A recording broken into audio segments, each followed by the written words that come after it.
You are listening to the Final Say Radio Show, a Rappaport Media production, with your host Brett Rappaport and co-host John Rappaport.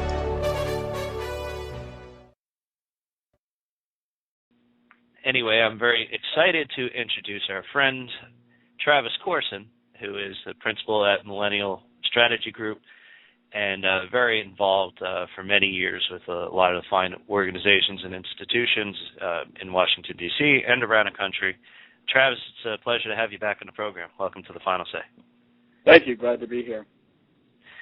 Well, it's very, very interesting. I know everybody's so focused on the Zimmerman trial and, God knows what else, these such important things, but there are some actually interesting things that don't get covered as much as they should, and we're happy to be able to discuss these with you today. So why don't we start right off with the idea of food freedom and some of the things behind there. In fact, I know they were talking a little bit about a study about are Americans really healthy and the obesity issues and whatnot. And I'm sure that anyone listening to this broadcast could relate to the fact that it seems like everybody is always on a diet at some point, no matter what shape you're in.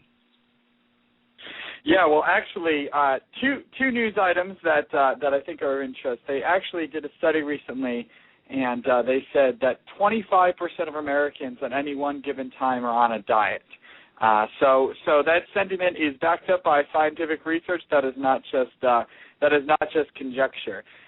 Secondly, the United States is actually just overtaken as the most obese country in the world by Mexico. So we are no longer number one in that aspect, and I think that is one of the things that I'm perfectly okay with the United States not being number one in. Oh, wait a second! But you just gave a great reason not to have amnesty. Well, between that and having to insure everyone, yeah, that could certainly drive up our insurance costs. Well, that's too much. Yeah, 25%. That's amazing. But I have to say, and then we'll get into some finer details on the subject. But it's amazing because I know people who they're on a diet like every other week. And I'm like, first of all, half these people are too thin anyway, and so they don't really need to be on diets. But then there are people who really should be, I mean, even for their own health or just being able to see their kids grow up. I mean, I don't know. It's definitely a problem. But I think the way that they're going about resolving it, I think you and I would have some issues with. So why don't we get into that, Travis? Sure. So basically, I'm here today just to try to get the government out of your stomach. Because basically, when the government's in your stomach, when the government is telling you what you can and can't eat, they're not only limiting your choices as a consumer, they're actually also costing you money by making your food more expensive than it otherwise would be. We talk about the obesity issue and other body image issues and eating, but frankly, at the end of the day, there are two different ways of viewing it. There's, what the government wants to do and what some of the progressives want to do, where they want to do it through taxes, bans, and regulations. But, us being conservatives and libertarians and folks that believe more in personal responsibility, I personally believe that the American citizen can make informed decisions and can be responsible for what they eat directly. No, that's a great point. And, we could use some examples here.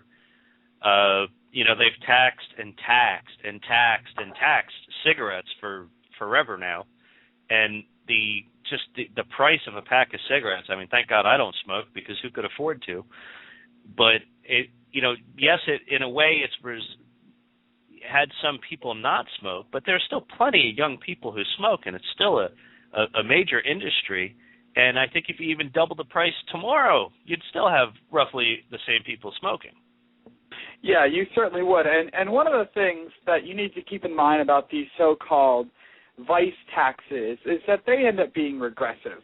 With cigarettes, the average smoker tends to be someone of a lower income demographic of cigarettes.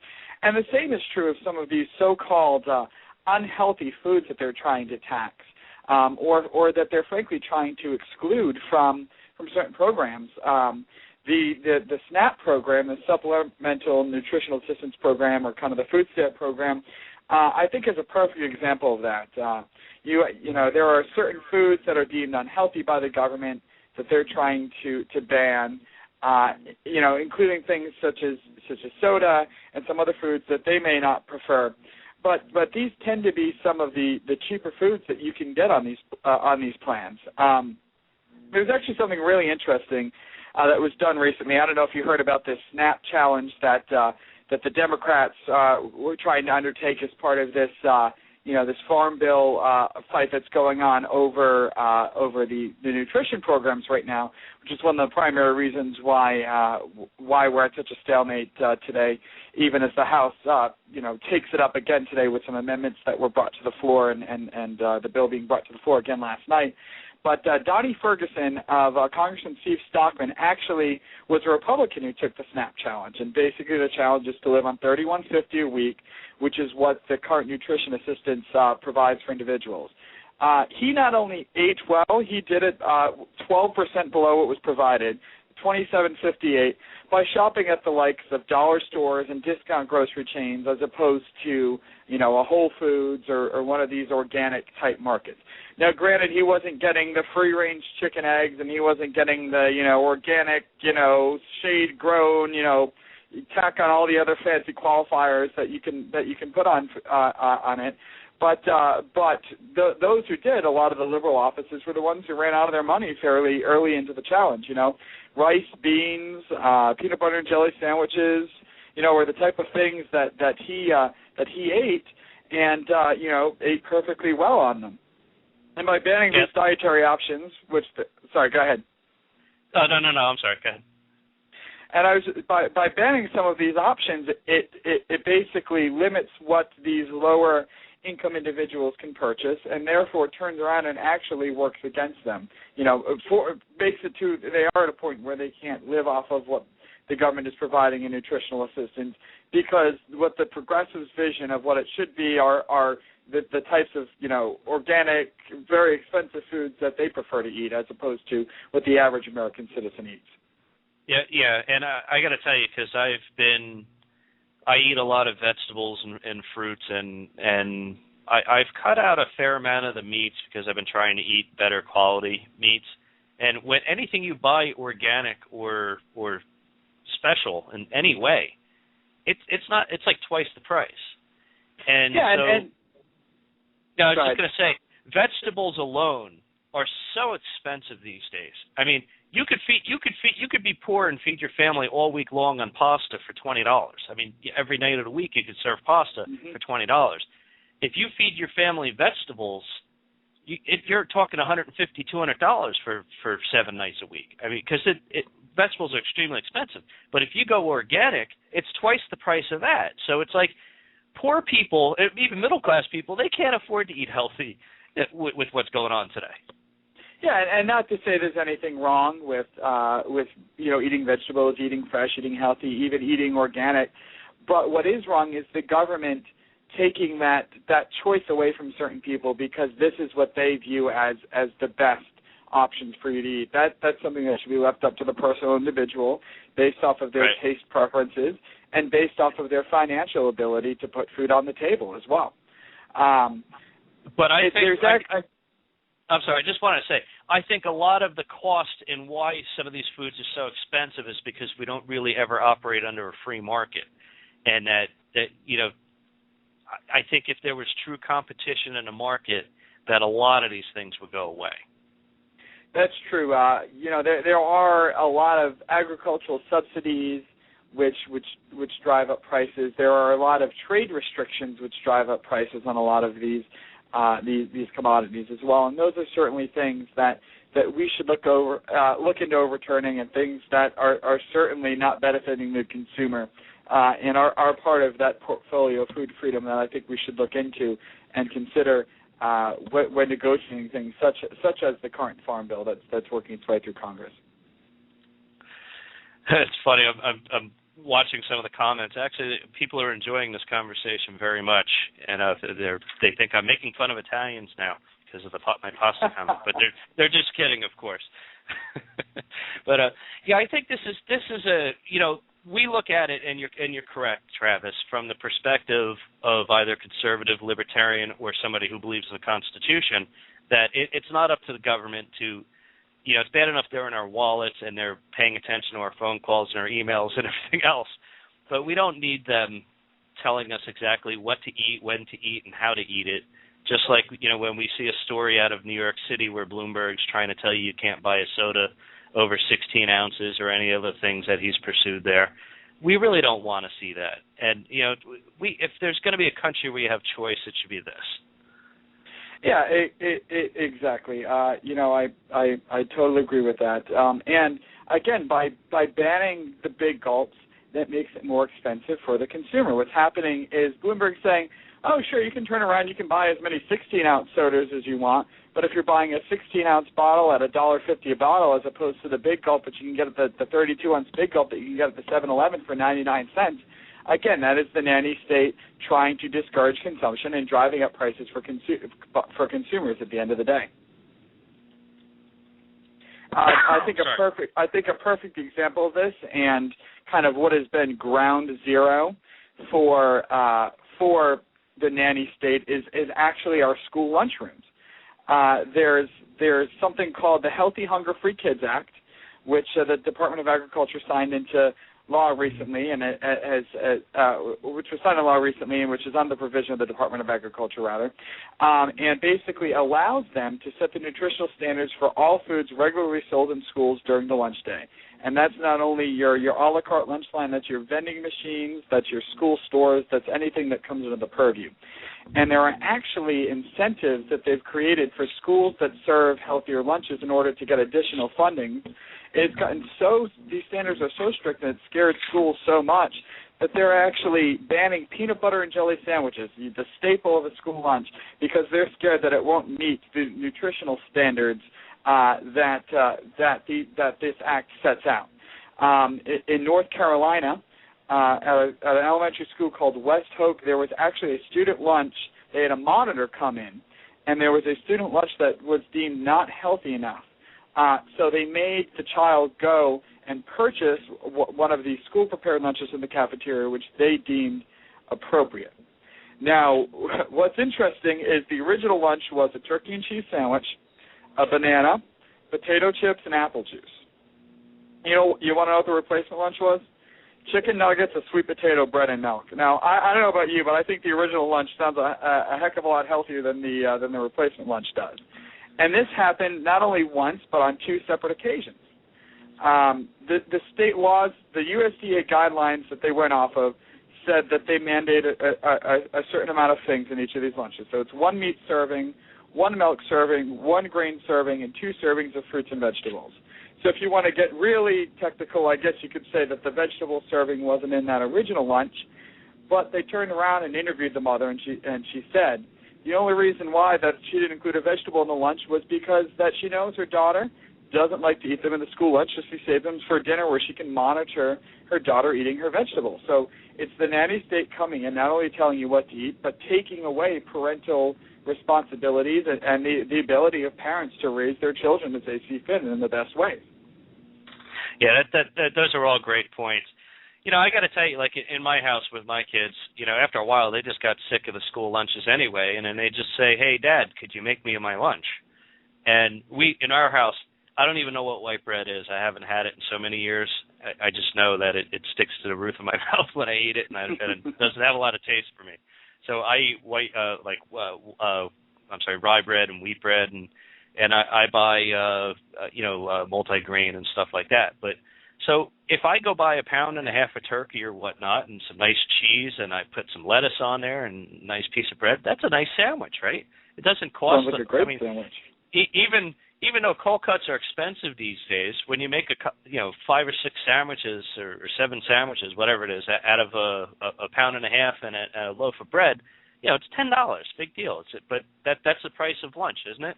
So you throw in an apple, you throw in some pretzels or something else, along with a bottle of water.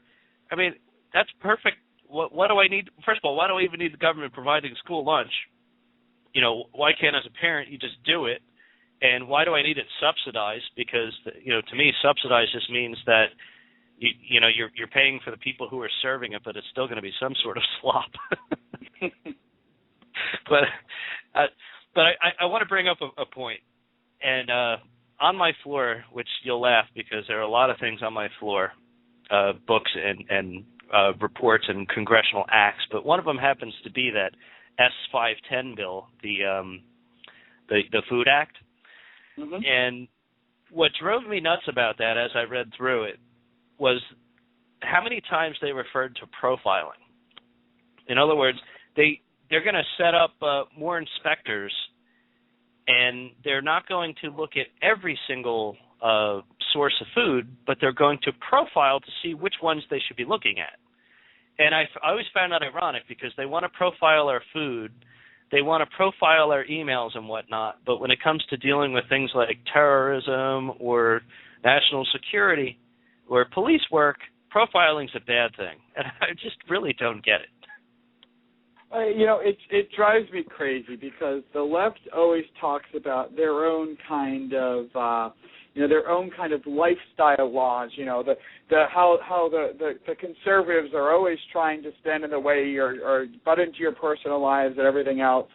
And I'm thinking, you want to talk about government overreach? I think them going through my lunchbox and making sure that I have every single necessary food group, and there is certainly a pretty large government intrusion and a pretty large intrusion into my own lifestyle. So it's very interesting to see the double standards that arise from these folks and talking about government getting in the way of certain rights and certain aspects of people's lives, and frankly very hypocritical, I think. No, you're right. Well, you know what happened when they got into our health class and they started putting condoms on bananas, they thought, well, hey, the banana, food, let's get into their lunchbox next. I mean, it's just, it's pretty amazing what they get themselves into, some of these government folks. But there's another important thing, though, that we wanted to discuss today, and that's student loans. And this is something that, to me, has become so politicized. And, of course, the Democrats are trying to permanently secure a voting bloc. It's very easy for them because youth are so sort of nonconformist to begin with. So anytime you say, be against this, be against those conservatives and those libertarian, which actually they are in a way libertarian, they just somehow get drawn to the wrong party. But they're so influential. And then so when the Democrats are trying to put blame on the Republicans and vice versa over the student loan interest rates going up, to me, there are other issues here. One is I don't think they're being honest because if you just look at the health care bill, which we can get into also, just to pay for the health care bill, I believe 1.5% of the interest rate increase is going towards paying towards Obamacare. So that alone, just repeal Obamacare and the interest rate goes down 1.5%.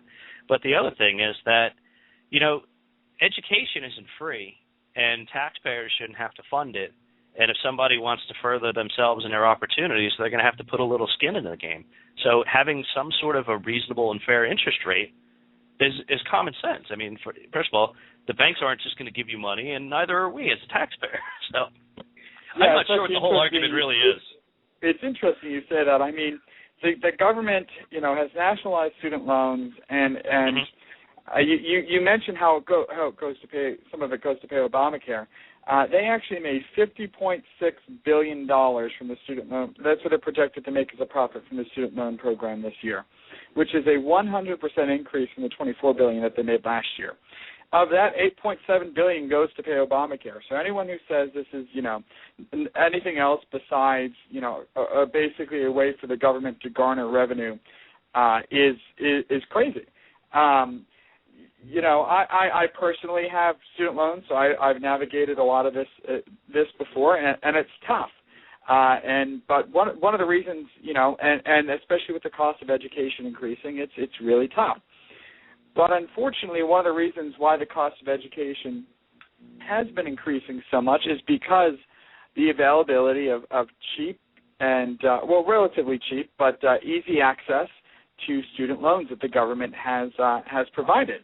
And it has removed the incentives for colleges and universities to cut back on costs, which is why you've seen them really skyrocket in the last 20 years, because, they're not competing for a finite amount of money now. It basically increases with the cost of tuition because the government keeps backing more and more loans for these folks.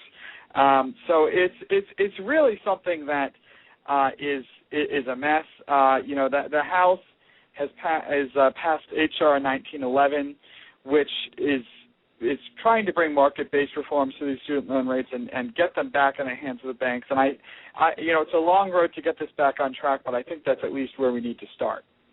Yeah, that's a good point. And what you just said applies towards, that's why we had a mortgage bubble, because we were giving the loans out, it was like free money. And so people who, couldn't possibly ever pay them back were able to secure loans and buy houses that they wouldn't have been able to do in the first place. And I think that, if you have to go to a slightly less expensive college, if you really can't afford to pay for it, then that's what you do. And maybe that's what you do undergrad, but then you secure a good position with a company somewhere, and then you go to a better school for your master's, which a lot of people go for a master's anyway. So, we do what we have to do. It was actually very interesting that you brought up the mortgage bubble and bankruptcies and folks defaulting on their houses, because here's another reason why there's no incentive for the government to really rein in these loans and these lending. Student loans are structured in such a way that even in bankruptcy, they don't get erased. You can erase every single other part of debt that you have, but those student loans stick with you until you pay them off. Those are not something that you can get rid of in bankruptcy. So, as opposed to buying a house when you get over your head, you take the 6-7 years of bankruptcy, kind of get your life back in order, your credit back online, and you can move on. These loans never leave you unless you pay them off. So that's one thing, and that's one of those things that's going to stick with a lot of these students that are taking out well over $100,000 in loans. It's going to take them decades to really get out from underneath this, and it's causing the delay of a lot of other major life decisions. Right, and another side issue of the student loans, and I know this. I know people in their 50s and 60s who, I guess at some point, decided they were never going to pay for their loans, and it really upsets me because, and I can't really divulge names of people, obviously, but I have prepared tax returns for people, and they get upset because their refunds get held by government institutions to pay for their old student loans, and they get upset. And I'm thinking to myself, but you're not paying it. You went to college, didn't you? Like, pay back your loan. Like, don't get mad at me because you're not getting your refund. Be responsible. Come on. I don't know. It's a side issue there, but I'm sure there's billions and billions of dollars that don't get paid back in situations like that. Yeah, there are some forgiveness programs, some consolidation programs that they're starting to work out, but it's certainly the cost of education and the need to get a higher education is certainly becoming one of those structural issues that the country is going to have to work through. The House of Representatives bill, what they ended up proposing was, and this is basically where the Obama administration and the White House actually suggested something, but this is where one of those few moments where the Obama administration and the House Republicans can agree is that they believe they should tie the rates to 10-year Treasury bond yields and then kind of float them in the market. Now, there are some other points where they differ, but there is a consensus that is starting to develop that these rates should be tied to something market-based instead of a fixed rate. I mean, it's crazy. You can get a mortgage and an auto loan for a lower rate, almost half the rate now that you could get for these student loans at the 6.8% threshold. So they're trying to work through it. Basically, again, the Republican proposal ties it to 10-year Treasury bond yield plus 2.5 percentage point on what the Treasury bond yield is, and caps the interest rates at 8.5% percentage points total. So that's what they're trying to do to bring the market into it, to kind of rise and fall and give them the option to kind of shop around and see what else is out there. And hopefully they will be able to come to some sort of agreement for all the students going back to school in the fall and can get something settled on them by then. Because for an administration that, campaigned aggressively on student loans, the Obama administration has been very, very quiet on this issue over the past year. And, they're really letting down their youth voters. Again, it's another promise that they're not living up to. So hopefully the GOP can take some leadership on this and start opening their eyes up to the youth vote and show them the differences between the two parties and who's really concerned, who really shows their concerns. Yeah, I'll tell you what. I mean, I've heard enough of our Republican leadership trying to convince us that this immigration bill is the way to go. But to me, if you really want to reach voting blocks that you've had problems with, helping resolve or come up with a real reasonable and good solution to student loan interest would have more of an impact than anything we could ever achieve in an immigration bill, besides the other problems with it. But I'm just saying, I think that this is a huge topic and very important for the Republicans to seize upon and make some good choices with. Yeah, and something that's going to have a lasting economic impact for years to come. You know, when you talk about a whole generation that's getting out of school and they're having to delay buying a house, buying a car, you know, they've got to move back in with their parents because they can't find a job and the student loan bills are coming due. By getting the cost of education, the student loan issue in order, you'll see significant economic ripples, I think, moving forward, you know, in a positive direction for the economy. Yep, I agree with you. Well, Travis, these have been two very interesting topics, and thank you for all the really insightful and valuable information, and I've very much enjoyed the conversation. Could you please give us the website of your organization or how people can follow you? Sure. If you go to millennialdc.com, MILLENNIALDC.com, you can read more about the group and connect to our Facebook and Twitter that way. Okay, great. Again, it was excellent to speak with you, and we'll talk to you soon. Thank you. Thanks. Take care. All right, take care. Again, that's Travis Korson, the principal at Millennial Strategy